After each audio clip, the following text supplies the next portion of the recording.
De la suite dans les idées est une présentation d'Aligo Innovation. Aligo, de l'idée à l'industrie. Au centre hospitalier universitaire Sainte-Justine, l'unité néonatale accueille une soixantaine de prématurés. Les soins qu'on leur prodigue pour les aider à grandir peuvent être intrusifs et facteurs de stress. L'environnement dans lequel le bébé prématuré va évoluer, donc les unités néonatales, vont avoir une conséquence sur le développement neurologique des bébés. Pourtant, il existe une approche qui permet de diminuer de manière très significative, voire d'éliminer, ces impacts négatifs. Les soins du développement. La philosophie, c'est de recréer des expériences sensorielles qui vont avoir un impact neurologique positif chez l'enfant prématuré. En créant le premier programme canadien de soins du développement axé sur la neuroprotection des prématurés, Isabelle Millette et Marie-Josée Martel ont eu de la suite dans les idées. Nous sommes dans les années 90. Depuis plusieurs mois, les infirmières de l'hôpital pour enfants Sainte-Justine, Isabelle Millette et Marie-Josée Martel, s'intéressent de près à une nouvelle approche des soins du développement neurologique des nouveau-nés qui est pratiquée aux États-Unis.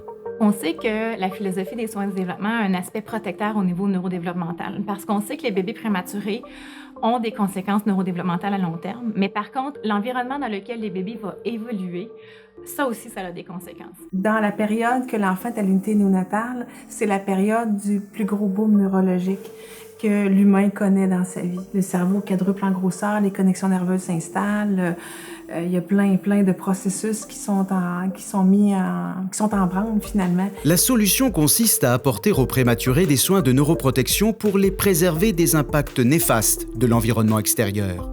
Une solution qu'Isabelle Millette et Marie-Josée Martel vont appliquer concrètement dans l'unité néonatale de l'hôpital Sainte-Justine.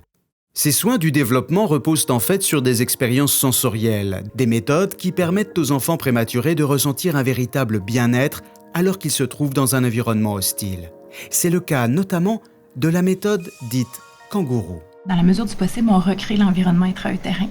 La méthode kangourou pour les bébés, c'est excellent parce que c'est la senteur de maman, c'est le goût de maman, c'est le cœur de maman.